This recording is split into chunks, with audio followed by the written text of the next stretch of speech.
Yo, what's up, everybody? Coming at Yeehaw here on the Chess.com YouTube channel. This is International Master Daniel Wrench, and today, as you can see from the title, we are here to discuss the French defense, another very mainline and popular opening that you must know for your tournament chess career that you've been waiting to unleash upon the world as you dominate your way to the top of the chess world. Well, the first thing you got to do is know the mainline tournament openings that are used by the best players in the world, and that's the purpose of our chess openings playlist here on YouTube, the Chess.com channel. So subscribe today and you will be up to date on everything you need to know. So the French defense occurs after the moves e4, e6, d4, d5. There are three mainline structures that can occur from the French defense.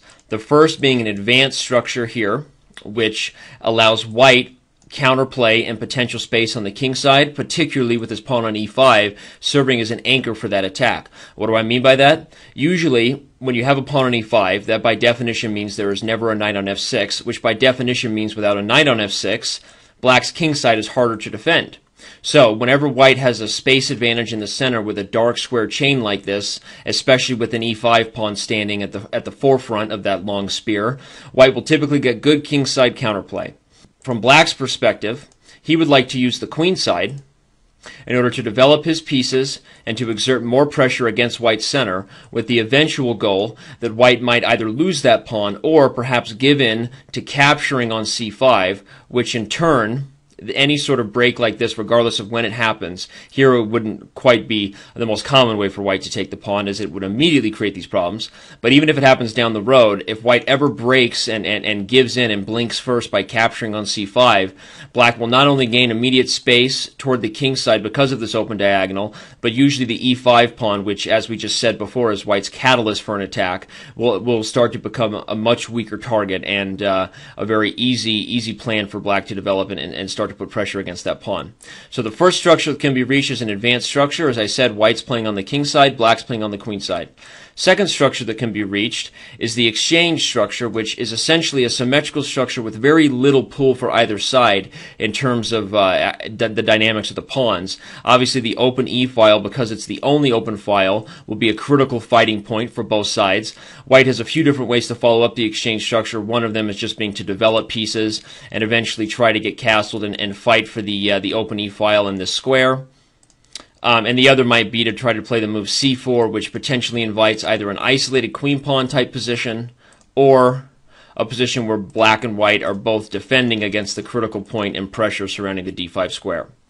So, we've discussed that a chain structure can be reached, the exchange structure can be reached, and finally, Carlsen structure, which is actually a structure that occurs from many other mainline openings, we'll call it the classical French structure for this case, can occur if white simply chooses to develop and defend the e4 pawn, either with knight to c3 or knight to d2. Either one of these moves can be met by captures on e4, after which we have a structure where white has two potentially more advanced pawns in the center gaining space. However, black has a very solid structure, will typically try to strike eventually with either the move c5 or e5, as well as combining that with plans of putting pressure against the open d pawn that is now a target along the open d file, the semi-open file for black. So those are the mainline pawn structures that can occur from this opening.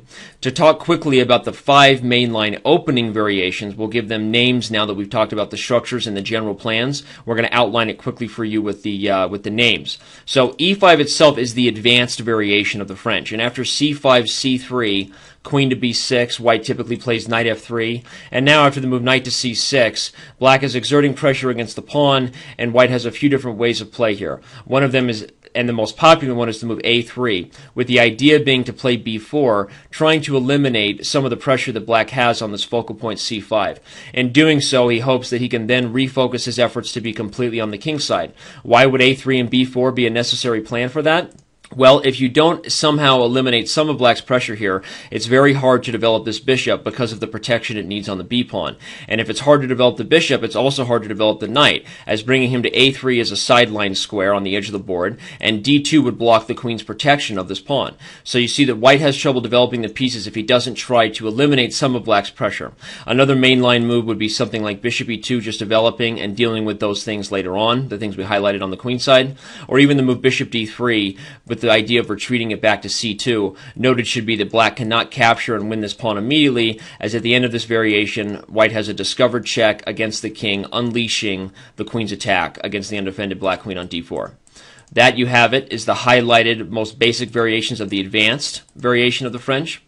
Next, we'll talk about the exchange. As I already said, there isn't much more to add about this except that the structure itself doesn't have very much pull. It's usually a weapon played when white wants to have positions with little losing chances in regards to black having some sort of dynamic play. A very dry cut position. Not to say that neither side can win, just that it's more dry positions and not the most exciting thing. And you know what? I don't really like discussing unexciting positions, so I'm not going to give you much more information on that line than I've already given you. So, the winner work can occur after knight to c3, which is interesting because if black doesn't choose to capture and play the classical, the move bishop b4, e5, c5, a3 heads us into a position that you'll notice looks very strikingly similar to the advanced variation, with one critical difference. White's queen side is much weaker in regards to the pawn structure because, unlike the position before where white had the same sort of pawn chain, his pawns were not doubled yet and a little bit more cohesive. In this situation, black will have more targets on the queen side, potentially the weak c3 pawn and the isolated a pawn. Well, what did white gain in return for this further weakened queen side? The lacking of black's dark-squared bishop on the king side tends to promote even more aggressive attacking chances for white. After moves such as knight e7, for example, the move 7 queen to g4 is actually the most popular move in this position, immediately exerting pressure against this weak square and tending to bring all of the pieces with full force over to the king side and checkmate black where he stands. So the winner is one of the most imbalanced and sharp lines of the French.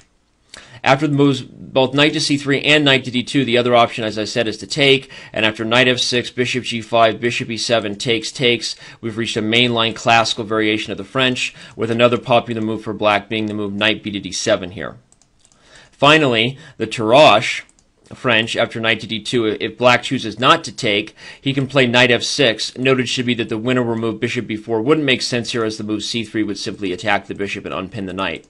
And after the move knight f6, e5, knight to d7, something like f4 being popular, you can reach positions that are sort of similar to the pawn chain you reach in an advance or a winnower, with one major difference being that white has gained extra time for this move f4. However, in doing so, he's also neglected his own development slightly, and therefore black has gained a small amount of an initiative, or let's say more developed pieces toward the queen side.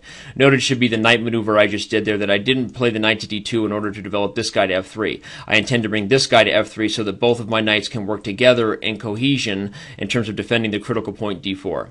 Well, that's it, everybody. The French just got rocked in your face, camel cake. Hope you enjoy it. Chew on that. Hope you enjoyed this video, and I'll see you around on chess.com.